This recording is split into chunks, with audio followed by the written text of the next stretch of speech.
Hello! So last night I got the chance to watch We Have a Ghost on Netflix. It is a Netflix original film. It stars Anthony Mackie and David Harbour. It is more or less a horror comedy, even though it's definitely a lot more in the comedy aspect than the horror aspect. But this is going to be my review video for it. I won't really get into spoilers. It's just going to be a spoiler-free review. So anyway, without further ado, shall we begin? So, We Have a Ghost, starring Anthony Mackie and David Harbour. Like I was saying, it is a Netflix original film. If you don't know what it's about, pretty much this family moves into this house because it was dirt cheap on the market, and they soon realize that they have a ghost.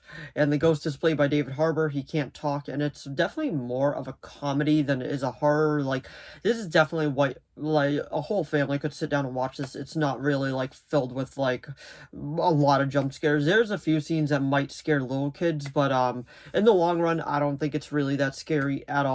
Like, I feel like I would have been able to watch this as a kid.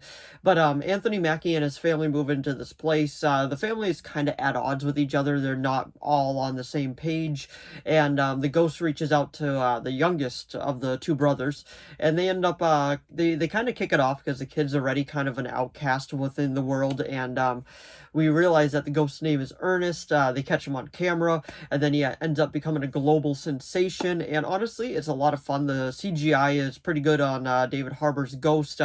He has a weird look. He has like a weird comb over and all that. And I don't knock on CGI because I know like it's pretty much just what they can do. But the CGI does look good. Like, I'll always call it out when it looks good, but I'll never really crap on it if it doesn't look good either. And like I said, the film is a lot of fun.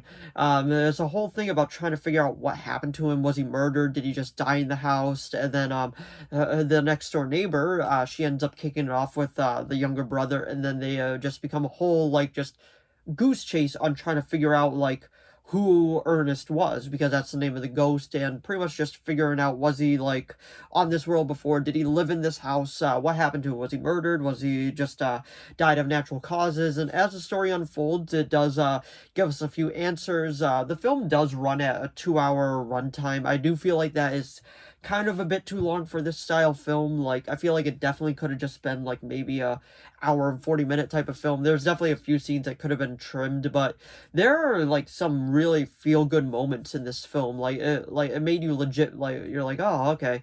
There's this one scene where they're all sitting somewhere. I'm not going to say where because it could be potentially a spoiler. And they're all just like, they all seem so happy. And like the way that the music is just fading out and the camera is doing a wide shot. I'm like, oh, okay, that's nice. It just like it felt good just watching it, knowing that.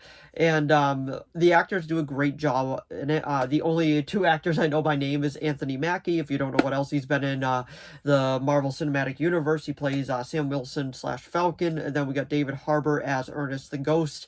And if you don't know what he's from, Stranger Things, also on Netflix, but he also is in Black Widow, and then he's also in why can't the Hellboy, the remake of Hellboy, he was in that as well. And honestly, like, you start to feel for the ghost, like, you feel bad for him, and then some stuff comes out and you're like, I don't know, should I feel bad for him? And then some more stuff, and it's just like, oh, okay. Every actor does a great job on this. I feel like everybody delivered on their lines.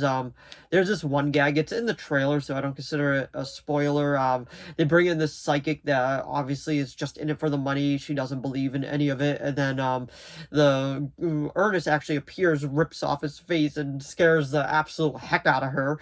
And then she goes running away, and then right through the window. And I don't know. I saw it in the trailer, so I already knew it was coming. I don't know why. I just found it so funny because those kind of people that just like use it for their own gain, they definitely are the ones that deserve to get scared the most.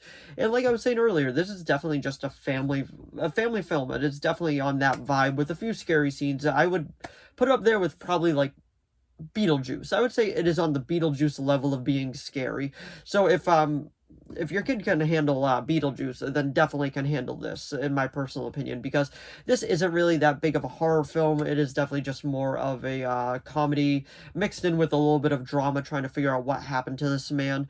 And once the story unfolds, I'll admit it had a few twists that I did not see coming. There was a few scenes I was like, oh, I know which way it's going, and then the twist actually happened. I was like, oh, okay, like, I did not see that coming. And then the, big reveal at the end, which I'm not gonna ruin, is actually really surprised me. But, this was a solid film from Netflix. We know that Netflix isn't really known for, their great films, but I gotta say, I do think they're getting better as of late. The one that they did with the Russo brothers, The Gray Man, I thought that was a pretty solid film. The Adam Project was a very solid film as well. So I feel like Netflix is getting better with their films, so that is always good to know and good to watch, because I'm happy that they're getting better with their films. Like, they need to. Like, for that price a month, I think it's 19.99, 20 bucks a month, their films better be getting better. And of course, Wednesday is a great TV show, so I'm happy to see Netflix actually putting stuff out and actually being better at it now. But anyway, that was just my review of Ghost. We Have a Ghost. I would give it a solid give it a 7 out of 10. It's a fun film. It is a good family film. I just feel like a good 20 minutes could have been cut from it and would have felt exactly the same. But anyway, that was my review of We Have a Ghost. So if you enjoyed this video, please give it a like and a subscribe so I know to keep making more of these. If you have any video requests, please leave them down in the comments below. I'll do my best to reply.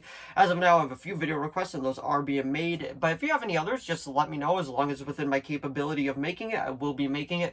And if you saw We Have a Ghost, let me know what you thought of it down in the comments below. Did you like it? Did you love it? Did you hate it? Did you think it was just okay? And also, if you did watch it, did you feel like a good 20 minutes could have been cut like I personally felt like? But anyway, thanks for watching as always, and I'll see all of you in the next video. Bye!